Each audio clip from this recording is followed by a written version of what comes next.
Y les voy a pedir que vayamos a Colosenses capítulo 1.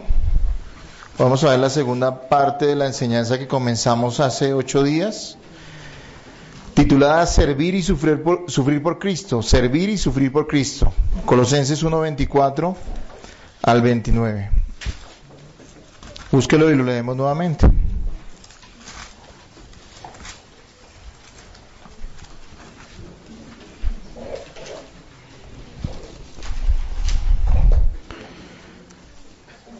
¿Lo tienen, hermanos?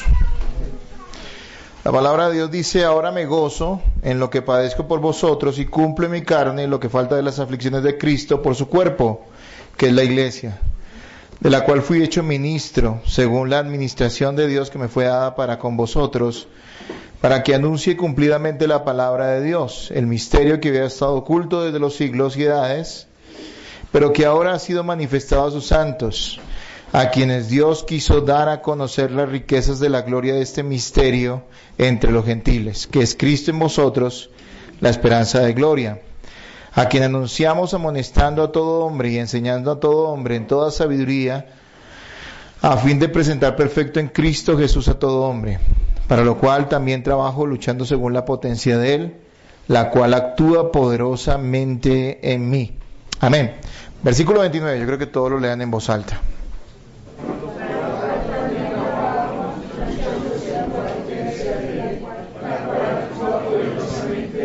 A ver, hermanos, una vez más leámoslo en voz fuerte.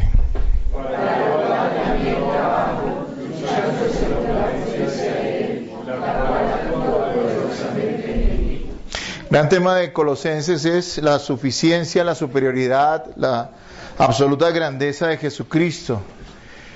Pablo presenta a Cristo como el suficiente, como el creador, como el sustentador, como el reconciliador de todas las cosas, en base al gran peligro que estaban enfrentando los hermanos de la iglesia de Colosas, peligro que está presente todavía para cualquier iglesia cristiana, de personas que traían falsas filosofías a la iglesia y querían mezclar rituales místicos, en el caso de los judíos, con ese contexto judaico, y filosofías griegas, ¿no? Ideas que hablaban acerca de la grandeza del conocimiento humano y de agregar a la fe en Cristo cosas para salvarse y tener seguridad de salvación. Así que la respuesta de Pablo a todas estas ideas falsas es: Cristo es el Supremo. Cristo es todo lo que necesitamos para la salvación y para la vida. Y esa tiene que ser la mentalidad de cualquier cristiano. Pablo viene argumentando una serie de cosas, ¿no? Después de presentar a Cristo como el pleno Dios, supremo sobre toda la creación y la iglesia, lo que ahora Pablo va a hablar es acerca del que si Cristo nos va a mostrar que siendo Cristo el supremo sobre todas las cosas, vale la pena trabajar, servirle a Él, incluso sufrir por causa del servicio que le brindamos a Él. Uno no puede decir que valore algo si no está dispuesto a pagar ningún precio por ello. Y ciertamente no se paga ningún precio por la salvación, pero sí tenemos que estar dispuestos en el amor que tenemos por Cristo de servir, entregar nuestras vidas e incluso a padecer por causa de su nombre. Esa es la actitud de un verdadero cristiano. Realmente no es negociable en el caso de los verdaderos cristianos. Es algo que va a suceder y es algo en lo cual Dios nos va a formar. Hermanos, todos los cristianos, ahorita Pablo va a hablar en el versículo, en el pasaje que acabamos de hablar, Pablo está hablando del servicio, del ministerio que él tenía. Y todos los cristianos estamos llamados a servir a Cristo. Eso no es algo de una élite. Que todos hemos sido llamados a serle útiles, obedeciendo en amor. Esa palabra me gusta mucho, ser útil. Porque hay personas que parece que no le fueran útiles a Dios. De ninguna manera. Y de hecho hay otros que parece que siendo o diciendo que son cristianos, parece que lo que quieren es llevarle la contraria a Dios y llevarle la contraria a la iglesia del Señor. Hay gente que no evangeliza, pero sí que habla pestes de las iglesias y bueno, entiendo que a veces hay cosas que hay que aclarar de iglesias que no son de sana doctrina, pero hay gente que habla mal de la iglesia. Entonces lo que está haciendo es un trabajo contrario al servicio verdadero a Cristo. Hay gente que no solamente no da para la obra de Dios, sino que critica a los que lo dan. Hay gente que no está dispuesta, no solamente no está dispuesta a amar y a bendecir a otro hermano, ayudarlo, aconsejarlo, sino más bien tratan de destruirlo. Esos no son siervos de Cristo. Revise si su vida es así. No, la realidad es que todos, los verdaderos cristianos, estamos llamados a poner nuestra cuota de servicio para el Señor. Al doctor R.C. Sproul, que es uno de los grandes teólogos de este siglo, dice que un estudiante le preguntó cómo era, como con desdén, ¿no? ¿Cómo era eso de ser simplemente un ministro? ¿Cómo era esa cuestión? Dice que con asombro el pastor Sproul le respondió: ¿qué quiere decir con ser solo un ministro? ¿No se da cuenta de que el ministerio en una iglesia local es el llamamiento más alto que existe en la tierra? Dios tuvo solo un hijo y lo hizo predicador. Hermanos, no podemos menospreciar el ministerio que Dios ha dado a ciertos hombres, pero por otro lado tampoco podemos menospreciar, siendo nosotros completamente negligentes, al ministerio que también Dios nos ha dado a cada uno en la iglesia, porque estamos llamados a servirnos. Hay que abordar de nuestra cabeza esa mentalidad del clero profesional y los laicos. No sé si usted entiende a lo que me estoy refiriendo. En las iglesias, y especialmente en la iglesia tradicional, existe la idea del clero profesional. Son gente que fue y se preparó, y entonces ellos son un clero, una élite, y que a través de ellos solo puede venir la palabra de Dios. Entonces están en una posición. A ellos se les confiesan los pecados. Eso pasa en las iglesias evangélicas también, los superungidos, ¿sí? Son las personas que son como intermediarios entre Dios y los hombres. Y está el resto del pueblo, que va y asiste cada domingo a la iglesia, se sienta, escucha, da algo y se va otra vez para su casa. No existe ese concepto en la iglesia de Cristo. En la iglesia de Cristo no es así. En la iglesia de Cristo, si usted lee Efesios 4, dice que hay ministros que fueron llamados para preparar a los santos ministros de Dios, que es la iglesia del Señor. Dice que los pastores y las personas que tienen un llamado al ministerio, lo que hacen es formar a los ministros de Dios, que es la iglesia, para que ellos cumplan la labor del ministerio. Así que aquí todos estamos en el mismo negocio, hermanos, que es servir a Dios. Hermano, ¿a quién le gusta la gente inútil? Me pregunto yo. Usted puede amar mucho a su hijo, pero si pasan los años, y es muy lindo cuando está chiquito y se queda dormido todo el día, y usted es feliz viéndolo durmiendo, ¿no es cierto? Pero cuando va pasigando más o menos, no sé, a los 20 y pico de años, y usted lo ve todo el día durmiendo, ¿usted qué dice? ¿Sí? ¿Será que usted irá ahí tan tierno? No, usted dice, este tipo es un vago, tiene que hacer algo. Sí, me pongo un ejemplo, ¿no es cierto?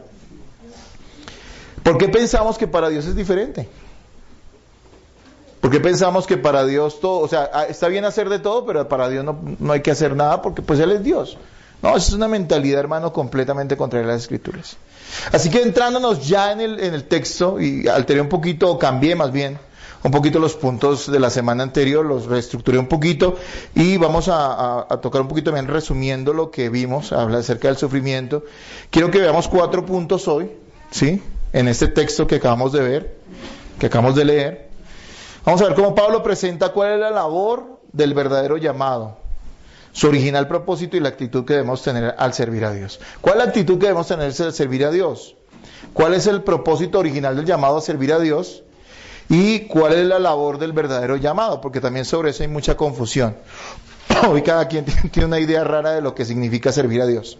Primer punto, en el versículo 24, el servir a Dios se sufre. Eso fue lo que vimos hace 8 días. En los versículos 25 al 27, el servir a Dios se hace con fidelidad. En el versículo 28, el servir a Dios se hace con el propósito correcto. Y en el versículo 29, el servir a Dios se hace con diligencia y correcta motivación. Son 4 puntos, pero los vamos a ver rápidamente, especialmente el 24. Por favor, lean lo que ya lo vimos la semana anterior, solo quiero resumir. Versículo 24, por favor, allí en su Biblia, léanlo ustedes.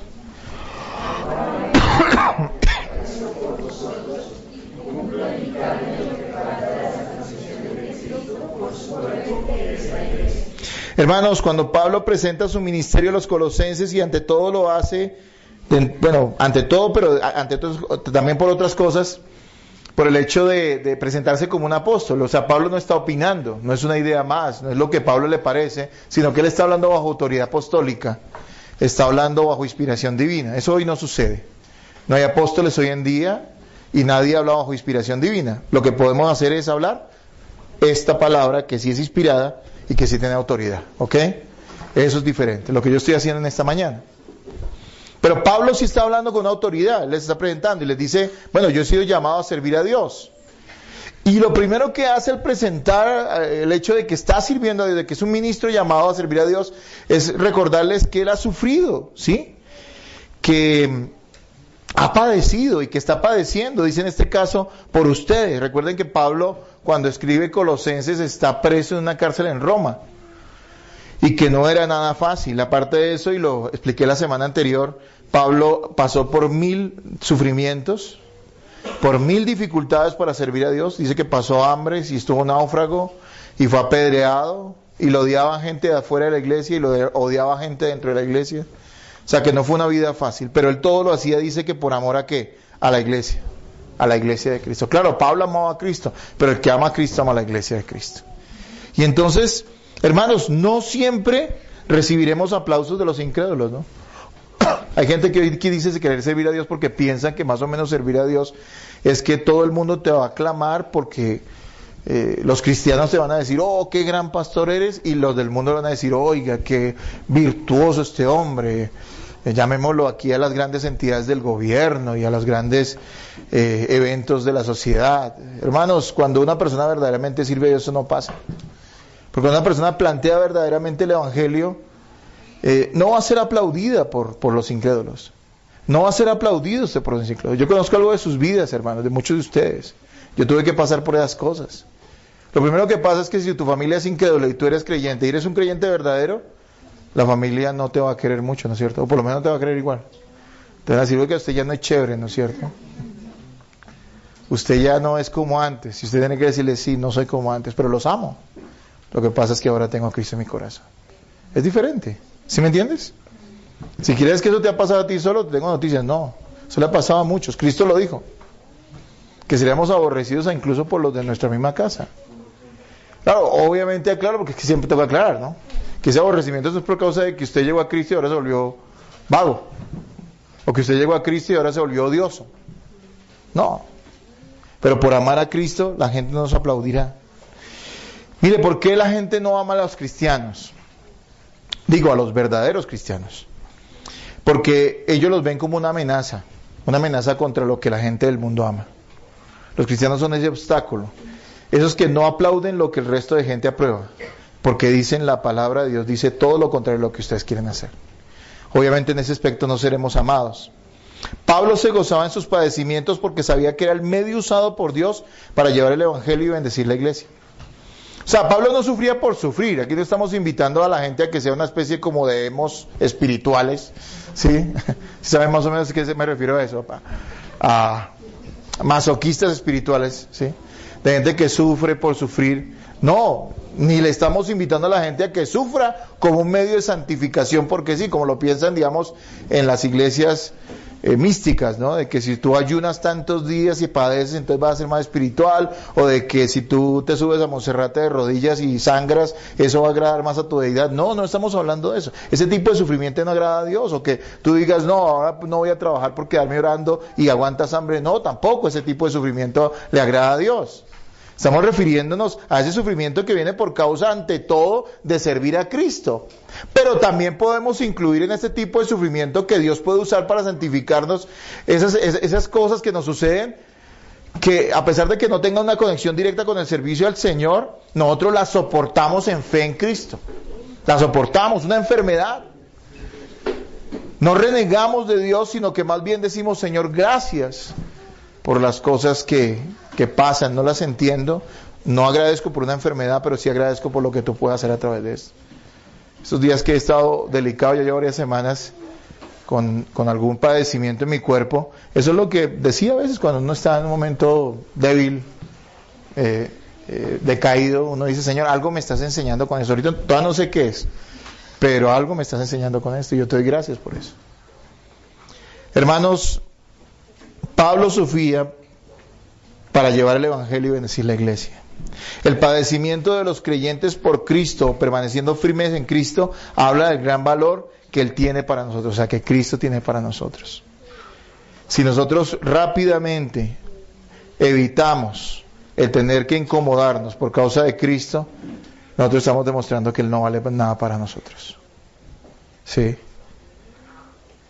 Así que esa fe firme en medio de las dificultades demuestra que Cristo tiene un valor grande para nosotros. Cada creyente que padece por ser fiel a Cristo participa de los padecimientos de Cristo en la iglesia. Y yo le explicaba, de acuerdo a lo que dice este pasaje, es que aquí cuando Pablo está refiriéndose y dice literalmente, y cumplo en mi carne lo que falta de las aflicciones de Cristo por su cuerpo, que es la iglesia, no se está refiriendo a que Él tenga que hacer algún sufrimiento para completar los sacrificios expiatorios de Cristo o los sufrimientos expiatorios de Cristo por su iglesia. No, por favor. Eso ya fue consumado. Cristo ya sufrió lo que tenía que sufrir por causa de todos nuestros pecados. Pero aquí Pablo está hablando de otro tipo de sufrimientos en la iglesia. Y es que cuando nosotros los creyentes somos maltratados, Cristo es maltratado en nosotros. Cristo sufre porque su iglesia está sufriendo. Y eso es lo que a lo que Pablo se está refiriendo. Que aún hay una cuota, no para expiación, no para salvación, eso está completo, sino que aún hay una cuota de sufrimiento en esta vida por causa de ser fieles a Cristo. ¿Y quién va a padecer ese sufrimiento? Si no es la iglesia de Cristo, que es su cuerpo, los que le aman a Él. Y entonces, después de hablar de eso, entremos al primer punto de hoy. Versículos 25 al 27. El servir a Dios se hace con fidelidad. Por favor, léanlo nuevamente, 25 al 27. Léanlo, por favor.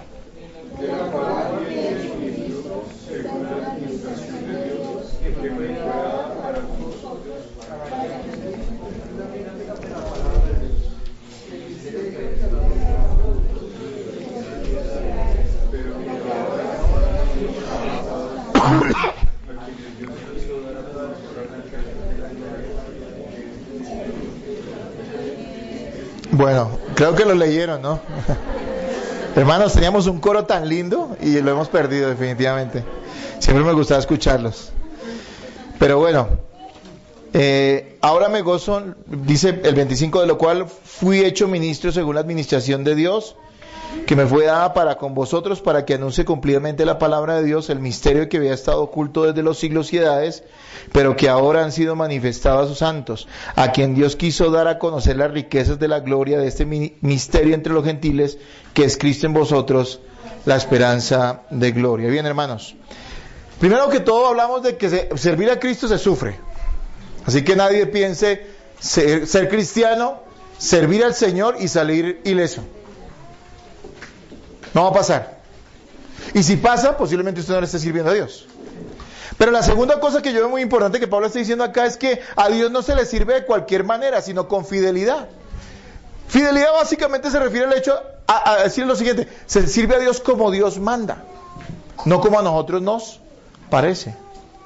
Miren, ser fiel es ser firme y constante en el cumplimiento de la responsabilidad asignada. Tenemos millones de personas que creen estar sirviendo a Dios a su manera, haciendo lo que les parece en completa ignorancia. Pues ahí está el mismo ejemplo de Pablo, ¿no? Saben que Saulo de Tarso, el perseguidor de la iglesia, el fariseo, creía servir a Dios y lo que hacía era totalmente contrario a Dios, que era perseguir a la iglesia de Cristo.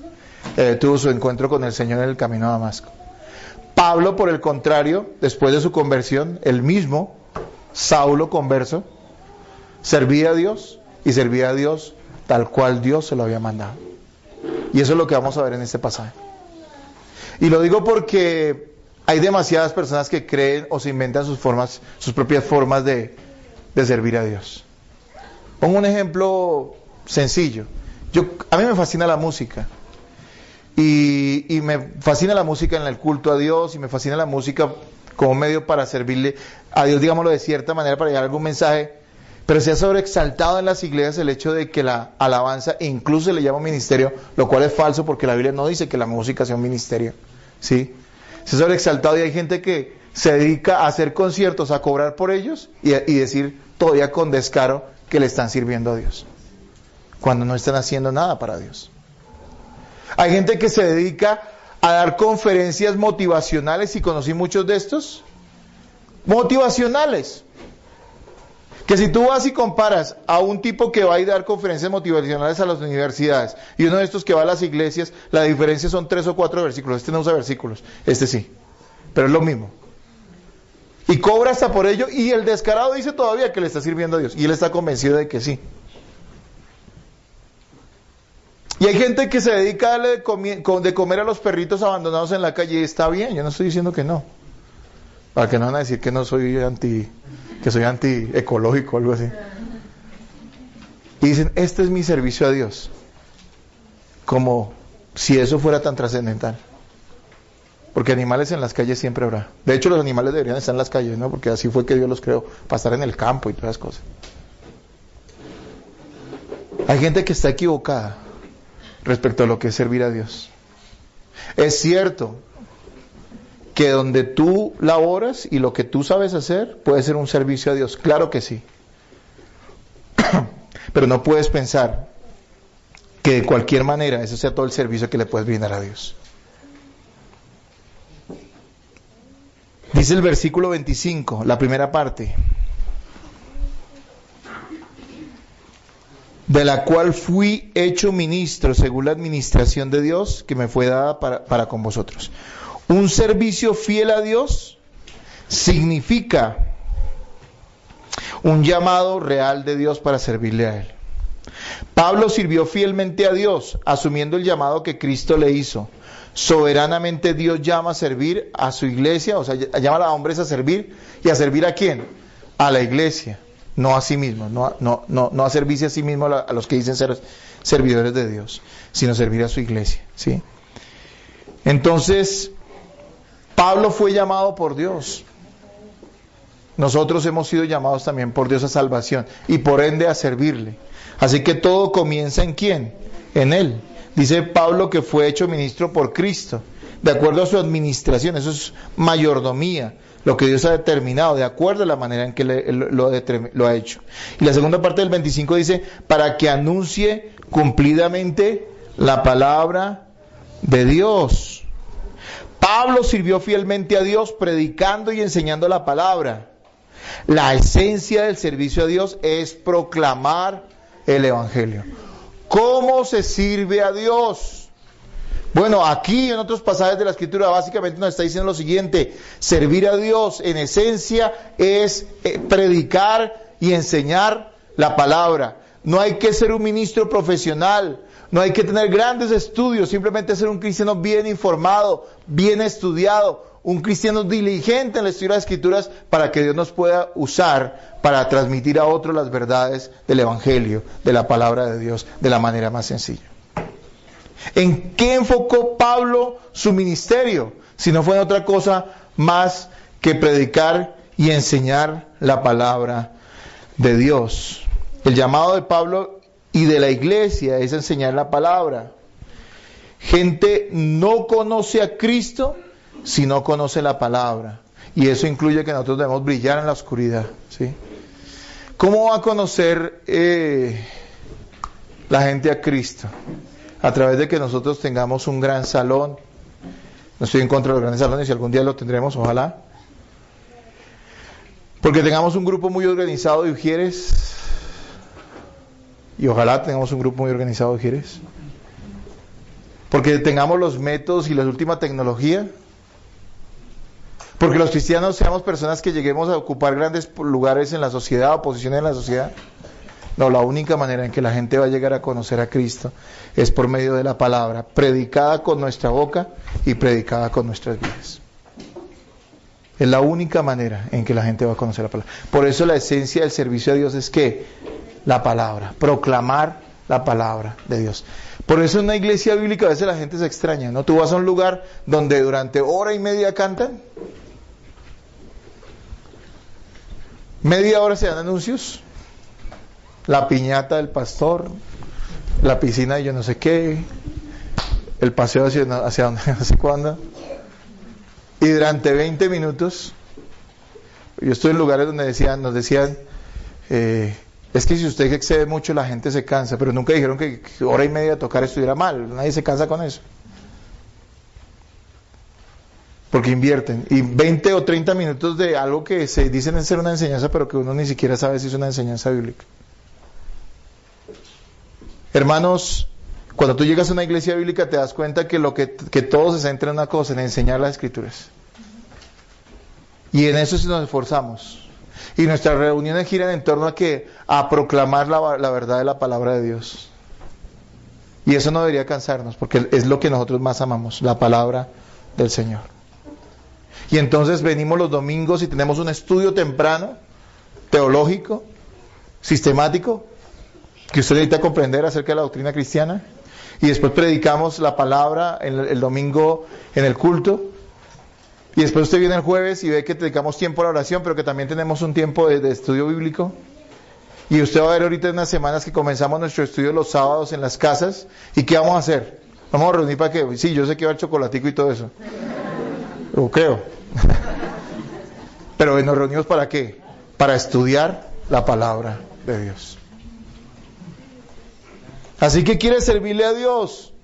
Me voy a dedicar a cuidar las ballenas. Me voy a dedicar a cantar lindo. Me voy a dedicar a ser un super político. No, me voy a dedicar a conocer la palabra, a amar la palabra, a vivir la palabra y a proclamar la palabra. Y en mi casa ya tengo los hombres y las mujeres. En su casa ya tiene una iglesia. Porque a veces todavía piensan y eso nos ha tocado barrerlo de la cabeza, ¿no? Yo vengo de una época donde si usted no predicaba o no cantaba, grave, usted no le podía servir a Dios. Porque se servía a Dios predicando o cantando. No, aquí nos dice, el ministerio nuestro está en esencia ¿dónde? En nuestros hogares. El testimonio que damos a los nuestros.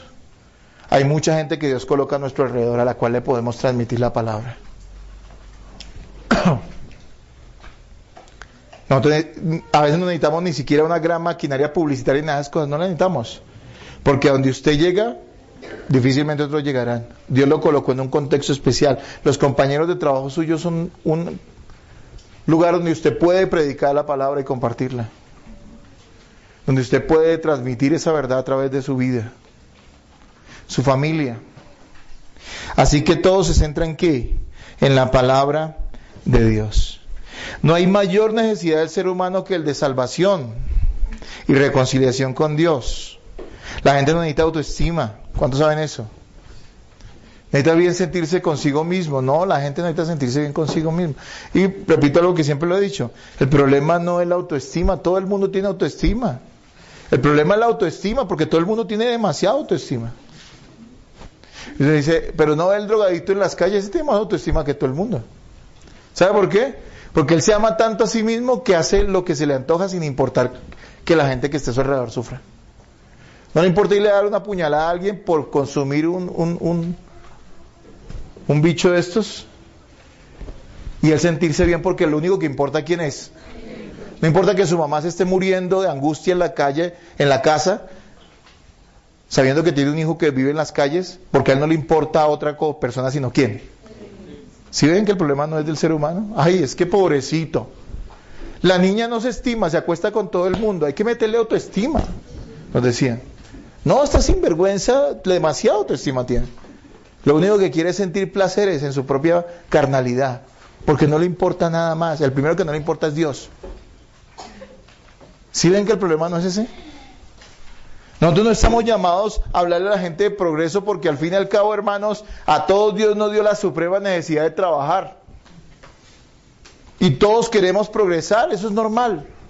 ¿O quién no ha querido tener una casa? Y todos queremos hacer eso, es natural. Sería raro que alguien no quisiera salir adelante en la vida. Así que yo no me voy a dedicar a hablarle a la gente de prosperidad y esas cosas porque al fin y al cabo sé que van a prosperar hasta donde Dios se los permita. O la máxima necesidad de la gente no es salud, porque al fin y al cabo es algo que Dios da o quita y que debemos estar agradecidos cuando lo tengamos. Así que la mayor necesidad que tienen las personas es ¿de qué? De salvación y de reconciliación con Dios. Hermanos, debemos ser evangelizadores y discipuladores. No solo gente que arroja la semilla, sino que une a la gente a las congregaciones. No es solamente que tú hables de Cristo, sino que también le hagas un seguimiento a las personas y les sigas hablando del Evangelio, les sigas enseñando las verdades de la palabra y con la gracia de Dios unirlos a una congregación sana para que la gente siga creyendo. Hace algún tiempo les leí algo de un hombre que se llama D.A. Carson, que es un pastor, ¿Y qué habla acerca de esto? Y lo voy a volver a repetir. Dice, si Dios hubiera percibido que nuestra mayor necesidad era económica, nos habría enviado un economista. Si hubiera percibido que nuestra mayor necesidad era entretenimiento, nos habría enviado un comediante o un artista. Si Dios hubiera percibido que nuestra mayor necesidad era estabilidad política, nos habría enviado un político. Si Él hubiera percibido que nuestra mayor necesidad era salud, nos habría enviado un doctor. Pero percibió que nuestra mayor necesidad tenía que ver con nuestro pecado, con nuestro distanciamiento de Él, con nuestra profunda rebelión, con nuestra muerte, y nos envió a un Salvador, Cristo. Entonces la mayor necesidad de la gente es que escuchar la palabra de Dios, porque es la única que va a salvarles, amén, si es que Dios así lo determina. Entonces estamos hablando del servir a Dios es con fidelidad. Pablo sirvió fielmente a Dios predicando el contenido correcto de la palabra. Versículos 26 y 27, se los voy a leer. Dice, el misterio que había estado oculto desde los siglos y edades, pero que ahora ha sido manifestado a sus santos, a quienes Dios quiso dar a conocer las riquezas de la gloria de este misterio entre los gentiles, que es Cristo en vosotros, la esperanza de gloria. Ok, hay que predicar la palabra. Y el servicio de Dios en esencia tiene que ver con la palabra de Dios. Pero no es cualquier mensaje ni cualquier cosa que se nos ocurra, sino el contenido correcto de las Escrituras, porque si no tú vas a terminar siendo una persona que confunda más a la gente que en vez de llevarla realmente hacia Jesús. Mira, qué triste es cuando tú, y nadie está diciendo que tengamos que ser perfectos, si estamos siendo perfeccionados para poder predicar, pero qué triste es cuando la gente no es consecuente su vida con lo que enseña. Realmente eso mata la fe de cualquiera. Y en este caso nosotros tendríamos que entender que es muy importante vivir lo que enseñamos, pero también es muy importante enseñar lo correcto. Y Pablo habla del contenido de esa enseñanza correcta. Cuando Pablo habla aquí del misterio, dice el misterio que había estado oculto desde los siglos y edades, acerca de lo que él predica. Recordemos que hay cosas que Dios ha reservado para revelarlas a su tiempo. Cosas que el hombre por su propio intelecto jamás podrá entender. ¿Cuál es este misterio del que habla acá de una manera rápida para decirlo? Obviamente requiere mucho más, tal vez estudio y una exposición mucho más amplia, pero básicamente era algo que estaba oculto en el Antiguo Testamento, para la gente del Antiguo Testamento. Nosotros debemos recordar que la gente del Antiguo Testamento tenía una revelación parcial de las cosas. Cristo aún no había venido y su entendimiento no era completo acerca de toda la revelación de Dios. Pablo ahora lo que está dedicando en el Nuevo Testamento, y lo que nosotros debemos hacer es empezar a predicar ¿a quién? ¿O debemos predicar a quién? A Cristo, que para la gente del Antiguo Testamento no era algo que estuviera tan claro. Sabían del Salvador, sabían del Mesías que habría de venir, pero nosotros ahora comprendemos quién es porque está claro en las Escrituras, ¿sí? Ese misterio y la verdad revelada en el Nuevo Testamento de que la iglesia iba a estar conformada también por gentiles. Miren este misterio del que Pablo habla acá. Antiguamente, los judíos de raza creían que los únicos que podían ser salvados eran ellos. Que el plan de Dios no incluía el resto de las naciones de la tierra, sino solamente a ese grupo exclusivo de judíos, y que solo a ellos Dios salvaría. A excepción de algunas personas que se circuncidaran y se hicieran judías, el resto de la gente no iba a ser salvada. Y lo que Pablo le está mostrando y nos muestra en el Nuevo Testamento es que no, ahora Dios salva a todo tipo de personas. Y para ellos eso era un misterio, algo que les abrió los ojos. De hecho, Pablo después, en algunas partes del Nuevo Testamento lo que les muestra es que igual Dios no va a salvar a todos los judíos, sino a los judíos que confíen en ¿quién? En Jesucristo como Salvador, solamente a ellos. Porque Dios no salva razas, sino salva a gente de fe. Y entonces es interesante esto, dice, la iglesia también iba a estar conformada por gentiles, que la salvación no es exclusiva, o sea mejor, o era de una calidad mejor para los judíos, ¿no? El misterio incluía el hecho de que Dios se encarnó en Cristo. Usted se imagina para los judíos, sin entendimiento, que les habían enseñado que Dios era uno solo y que estaba en lo más alto de los cielos, decirles a ellos que Dios se iba a hacer hombre, iba a tomar la carne de un ser humano, iba a estar en medio de nosotros. Para ellos era un conflicto tremendo y lo sería para cualquiera que tuviera la cultura que ellos tenían, lo que ellos les habían enseñado. Y este misterio del que habla Pablo incluye el hecho de que Dios se haría hombre. Hermano, es un imposible creer esto, a menos que Dios nos dé la fe para creerlo. Este misterio incluye el hecho de que Cristo, y es lo que nos dice al final, el versículo 27 dice, que es Cristo en vosotros la esperanza, que es Cristo en vosotros la esperanza de gloria. Que Cristo habitaría en el interior de los salvados. Le dicen, el Dios que creó todas las cosas, ahora va a venir a habitar dentro de los creyentes. Nosotros decimos amén porque nos lo han enseñado hace mucho tiempo. Pero usted se imagina para alguien que no entendía esto, creerlo. O sea, a ver, usted me está diciendo que Dios, el Dios que solamente se nos presentaba en el templo de Jerusalén, un templo revestido de oro y de cosas preciosas, al cual se había que acercar con gran temor. Ese Dios que creó todas las cosas, se iba a hacer hombre, que iba a nacer como un bebé, y se iba a dejar matar por nuestras propias manos. Y después de eso dice que por medio, que ese Dios hecho hombre, Cristo, iba a habitar en medio de nosotros, no en medio de nosotros, sino dentro de nosotros. Si usted se pone a pensar, eso es una cosa que escapa a la lógica humana, y mucho menos para un judío, que tenía otro tipo de enseñanza o de cultura acerca de Dios. Por eso les digo que era un gran milagro, y era un misterio revelado, ¿solo para quién? Y eso es lo que Pablo nos va a decir acá adelante, solo para los creyentes.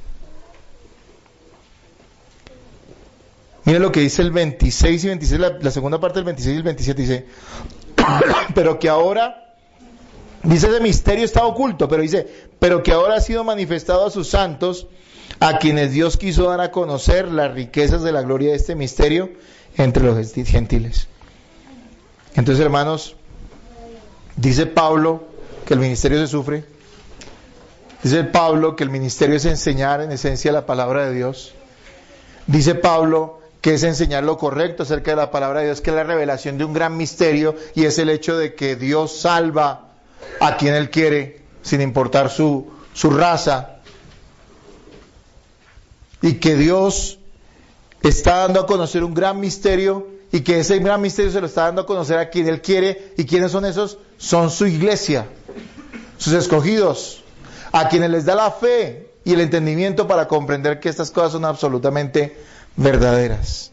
Es lo que nos está diciendo aquí en el versículo 27. Hermanos, solo los renacidos pueden enseñar correctamente la palabra, porque no solamente la conocen, sino que esa palabra vive en ellos. Cristo en nosotros, esperanza de gloria. Así que es algo que usted debe hacer. La palabra vive en usted, la palabra debe ser brillar en usted, y la palabra debe ser enseñada por usted. Así que el segundo punto, o el primer punto de esta semana que vimos, es el servir a Dios se hace con fidelidad. O sea, es que a usted no se le puede ocurrir decir, yo me voy a inventar una nueva modalidad de cómo servirle a Dios. Hace años teníamos que ministerios de liberación. Y yo decía, ¿y eso de dónde sale, no es cierto? No, es que Dios me dio un ministerio para ir de iglesia en iglesia sacando chamucos, sacando demonios. ¿Sí? Decía algunas personas, bueno, muéstreme eso en la Biblia, ¿dónde está? Porque no está en la Biblia. ¿Sí? Ay, pero es que pasa, no me importa qué pasa. ¿Sabe una cosa, hermano? Una cosa es la experiencia y otra cosa es la palabra de Dios. A mí me pueden decir que vieron angelitos volando. Bueno, yo no me lo niego, pero para mí eso no significa absolutamente nada. ¿Por qué? Porque lo único que me importa es lo que la palabra de Dios enseña. Hermanos, siendo así, pasemos al versículo 28 para ver nuestro segundo punto hoy. El servir a Dios se hace con el propósito correcto. Hablamos de la forma correcta, que es fielmente. Ahora hablemos de la motivación correcta, o de la manera de hacerlo correctamente también. Dice, con el fin correcto más bien, con el propósito correcto. Versículo 28 dice, a quien anunciamos, amonestando a todo hombre y enseñando a todo hombre en toda sabiduría, a fin de presentar perfecto en Cristo Jesús a todo hombre. A veces la gente también comete un error. Entonces algunos dicen, yo me voy a dedicar a servir a Dios, entonces me dedico a los ministerios de liberación, supuestamente, o al ministerio de la motivación, supuestamente. Pero no solamente ahí, sino también los resultados que ellos esperan también están equivocados. ¿Y cuál es el propósito de tu ministerio? Que la gente sea feliz y esté consigo, en paz consigo mismo y con el universo. ¿Han escuchado ese tipo de cosas? Ese no es el propósito. ¿Y usted para qué es pastor? Yo soy pastor para motivar a la gente a desarrollar todo el potencial que Dios les dio a ellos. Y la gente dice amén. Están equivocados, muy equivocados. Pablo nos está diciendo aquí cuál es el propósito y el fin de servir a Dios. Antes hablemos de cómo servía. El versículo 28 al principio dice: a quien anunciamos amonestando a todo hombre y enseñando a todo hombre en toda sabiduría. Miren lo que las palabras que usa allí. Dice, ¿cómo servía Pablo? Anunciando, número 1, la palabra, anunciando, que es una palabra en griego que es katangelo. Y eso significa declarar en público una verdad en su totalidad. Entonces mire cómo Pablo servía a Dios. Anunciando esta palabra bendita, dice que lo hacía en público. Una de las cosas que el mundo quiere hacer es decirle a la gente, viva su fe, pero en privado. ¿Sí han escuchado eso? Usted no tiene por qué influenciar a otros con lo que cree. Eso es contrariamente al cristianismo. El cristianismo es esa levadura que leuda toda la masa. Jesús toma un ejemplo de la levadura en alguna parábola para hablar del reino de los cielos. Hermanos, no, al revés, si nosotros somos cristianos es para influenciar a todo el que podamos, para que crea en Cristo y para que viva para Cristo. No es usted crea lo que quiera y yo creo lo que quiera. No es, ciertamente esa influencia no es amedrentar a los demás ni obligarlos a que crean, porque eso es imposible hacer. Uno no puede obligar a otro que crea. Pero sí a que tú vivas de tal manera que aunque incomoda a los demás, tú no te calles y vivas como Dios demanda y proclame lo que Dios demanda que hagas. Su palabra bendita, ¿no es cierto? Y la segunda palabra que usa es amonestando. Y esa palabra quiere decir advertir, confrontando y animando a tratar con el pecado y el juicio que este acarrea. Una de las maneras en que servimos a Dios es proclamando. Entonces lo que estamos haciendo acá es proclamación ¿de qué? De la palabra de Dios. La segunda manera en que servimos a Dios es amonestando. Esto ya se trata de algo más personal. Está refiriendo a que vamos a acercarnos hacia los hermanos para confrontarlos con aquello que está mal en sus vidas. Y algunos no quieren esta parte de la enseñanza de la palabra o del servicio a Dios porque no les gusta. Porque no les parece que tengamos que confrontarlos con lo que está mal en sus vidas. Pero Pablo dice que hay que amonestar.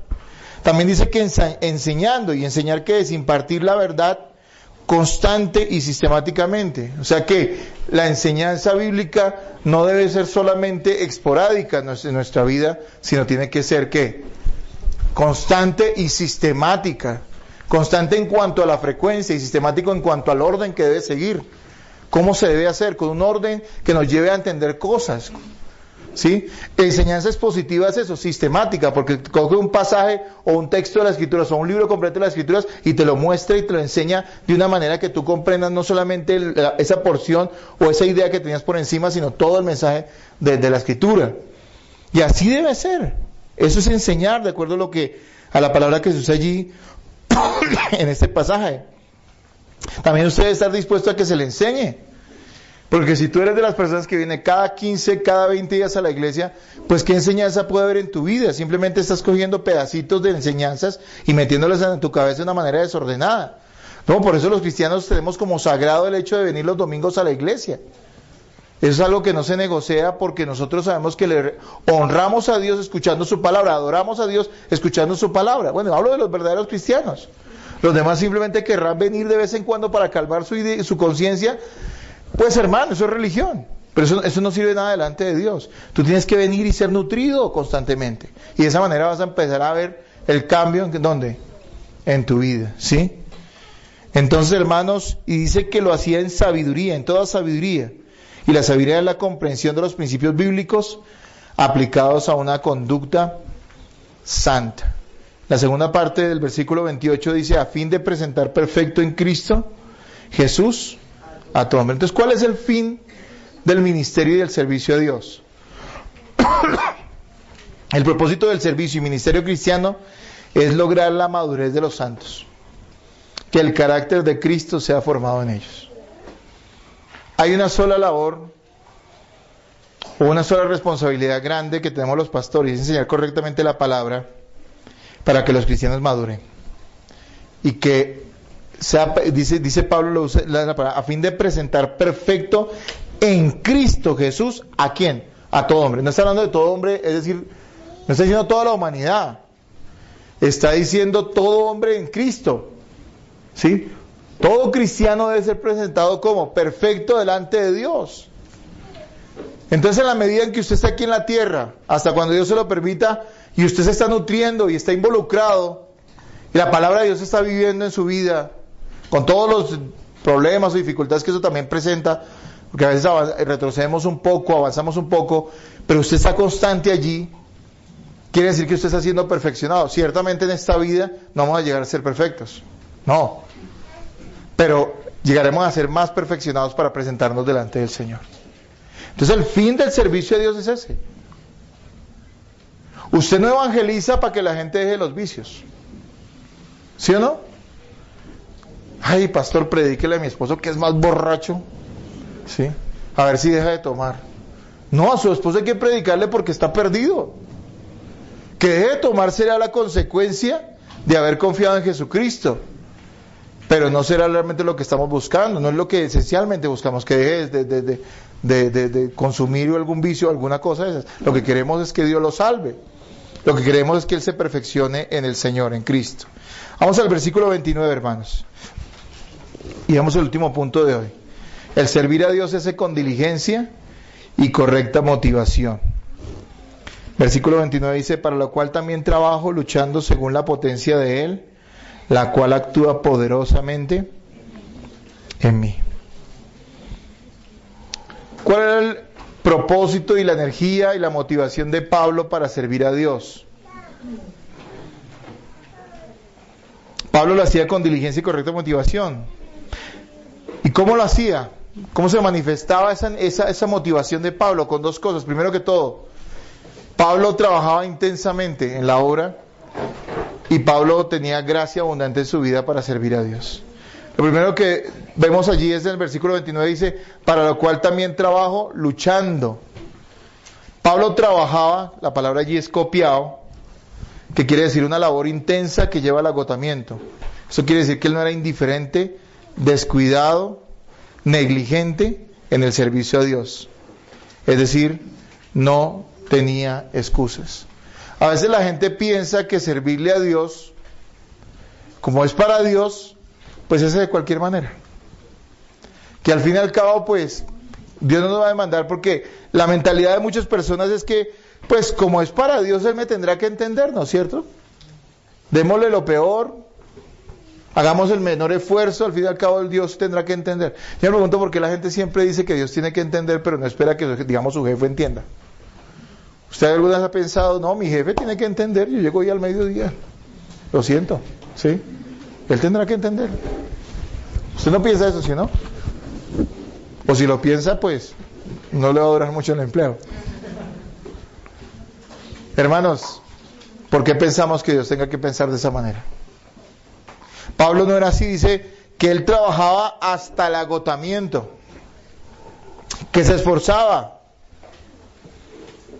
Muchos creen que la gracia justifica la pereza y la negligencia. Pero en este caso, cuando hay gracia en nuestras vidas, eso es mucho más condenable. Dice que Pablo luchaba, y la palabra allí que se usa es agonizomai. Disculpen que no soy muy bueno para griego. Agonizomai, que se refiere a competir en una carrera atlética. O sea, mira, Pablo está diciendo, yo trabajo hasta agotarme y compito como si estuviera en una carrera, sirviéndole a ¿quién? A Dios. Me esfuerzo. La palabra agonizomai es donde viene una palabra en español que es agonizar. Es decir, hacer un máximo esfuerzo. De allí viene esta palabra. Hermanos, Pablo se esforzaba, Pablo luchaba. Él le servía a Dios y sabía que servirle a Dios no era una cuestión cualquiera, él tenía que hacerlo con el mejor esfuerzo. Pero si vemos la segunda parte del versículo, dice en el B, la segunda parte del versículo dice, luchando según la potencia de Él, la cual actúa poderosamente en mí. Pablo no confiaba ni era motivado por su fortaleza. Él sabía que toda su energía venía de la gracia de Dios, de su favor divino. Hermanos, esas son dos cosas que tenemos que tener presente en nuestra vida de servicio a Dios. Nosotros tenemos que esforzarnos, pero por otro lado entender que es la gracia de Dios la que actúa en nuestra vida. Y eso a veces es algo que no compensamos mucho, no lo balanceamos mucho, ¿no? A veces incluso cuando entendemos ciertas cosas de la doctrina bíblica, pensamos, bueno, Dios es soberano, entonces Dios igual no me necesita. No, Dios te necesita en el sentido de que ciertamente Dios no depende de nadie, pero Dios ha determinado que sean sus hijos quienes le sirvan y a través de los cuales Él ministra y bendiga a muchas personas. Así que, amados hermanos, nosotros tenemos que esforzarnos en el servicio a Dios. Pero por otro lado, no podemos bastarnos de lo que hacemos o confiar en nuestros esfuerzos, ¿sí? Y le pongo ese ejemplo, digamos, en la iglesia, porque pues nosotros confiamos en ¿quién? En Cristo. Estamos en la época de las mega iglesias, ¿sí o no? Yo llegué en el año 90 a Cristo, hace muchos años. No soy tan viejo, tranquilos. Y cuando llegué, eso no existía. La iglesia más grande, no sé, pues tal vez tendría 2,000 personas. Hoy en día eso es poco para muchos. Era extraño. Las iglesias eran muy chiquitas. Era el tiempo donde la gente le tenía temor y pavor y como que casi que les daba como piquiña cuando veían un evangélico. Era la época donde la gente rechazaba mucho el evangelio. Bueno, no digo el evangelio porque el evangelio lo siguen rechazando, digo a los evangélicos. Después vino todo un cambio donde ese tipo de evangelio se torció y los evangélicos empezaron a usar ciertos métodos y entonces se crecieron las grandes iglesias. Y llegamos a un punto hoy en día donde dicen las estadísticas que en Colombia hay 10 millones de evangélicos. Cuando leí eso hace algunos meses yo quedé boquiabierto. 10 millones de personas es más de lo que de la gente que habita un país de Centroamérica.